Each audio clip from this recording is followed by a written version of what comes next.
Welcome to Vine Path. My name is Mariana. We're at Baco's Wine and Cheese, and Vine Path is a wine club that we have in which every month I pick out between 3 and 5 wines, usually 4, surrounding a topic, and we explore it.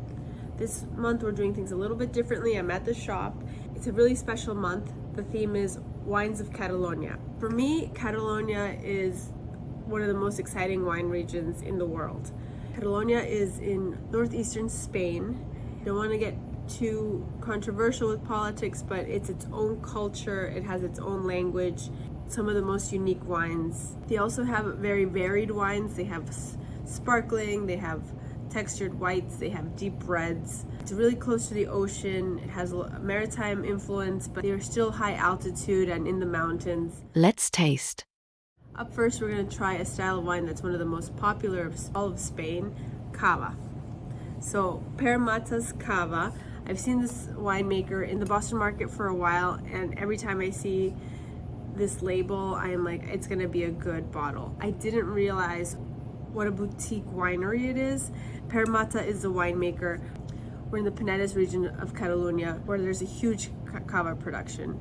Cava is really cool because it's a sparkling wine that uses the champagne method, so you get a more textured, more interesting, more layered wine, but not necessarily at champagne prices. And of course, not all cava is created the same. There is more mass-produced cava.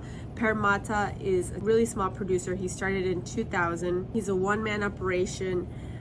The grapes are picked by hand, and in this blend are typical grapes used in cava. So Macabeo, Xarel-lo, Parellada, and what gives it its rosé colors, because those 3 were white grapes, is Monastrell. Pere is all about using natural yeasts. All his grapes are certified organic, and he takes his time with it. So this is his entry-level rosé. It spends 2 years resting before it's bottled. For a really affordable price, you're getting quality sparkling wine. This wine is so layered in flavor. Sure, you get the acidity and the minerality, but you get the deep red fruits like wild strawberry and raspberries, pomegranate.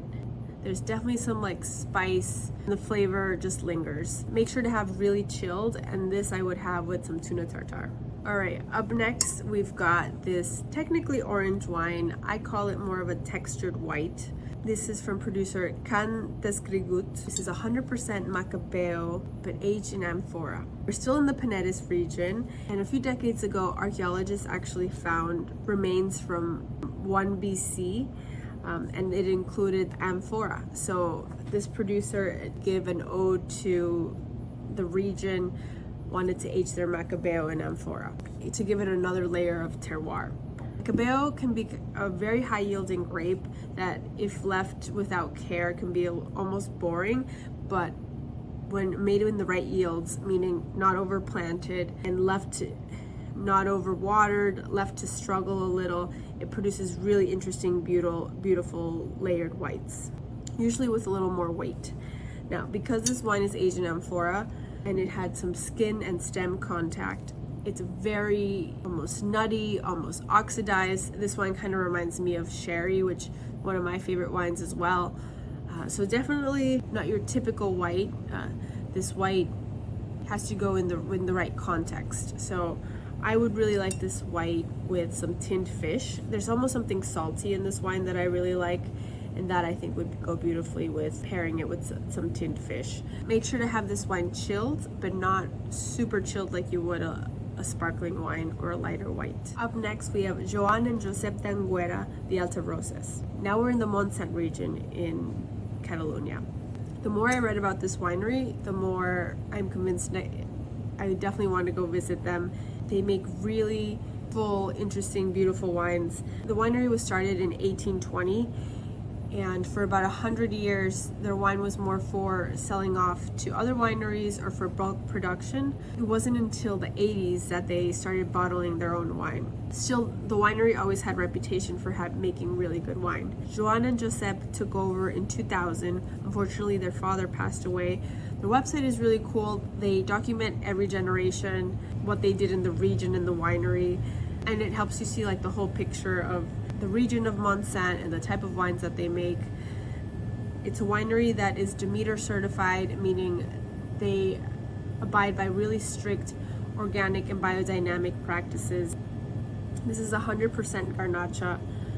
I read a description on some website that said it wears its weight well, and that's true. This wine is 14.5%.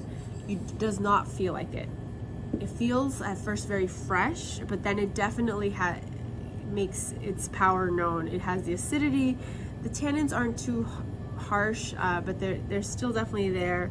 But they're showcasing the power of Grenache, very much like Côte du Rhône would, but this is fully Catalonian soil. It was like cranberries, wild strawberries. There's a lot of herbal components and spice like licorice. There's a light tobacco or smokiness to it. This wine was aged for 12 months in used French oak, so it did have time to rest, but I was super happy with this when I tried it. I would pair this with a meat paella.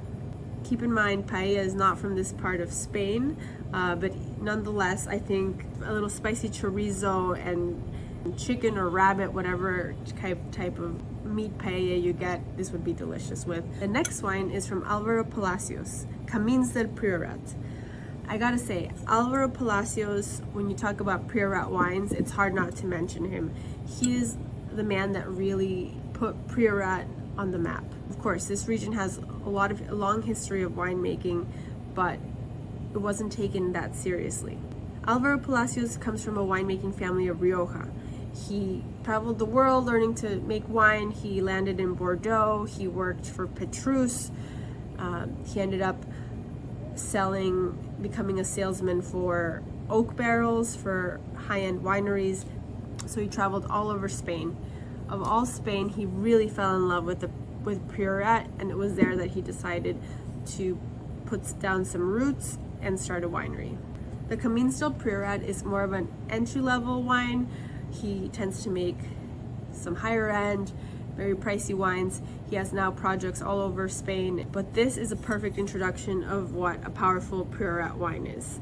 I recommend this style of wine for people that like deeper New World wines, that want to start exploring Old World. So if you're a big fan of Napa, or if you're a big fan of even like Australian Shiraz, Priorat is a direction into the more savory, earthy Old World, but it still has ripe, powerful fruit. This is a blend of Cabernet Sauvignon, Samso, Garnacha, and Syrah. It spent 8 months in wooden vats, and I think would be the perfect pairing for some short rib. It's got very ripe blackberry notes, wild flowers, a little herbal. It first hits you with that like deep, ripe fruitiness, but then the spice and the structure of the wine make you want to drink more. We really like this producer at Bacos. Thank you so much for trying these wines this month. Hope you guys all enjoyed, and until next month, cheers.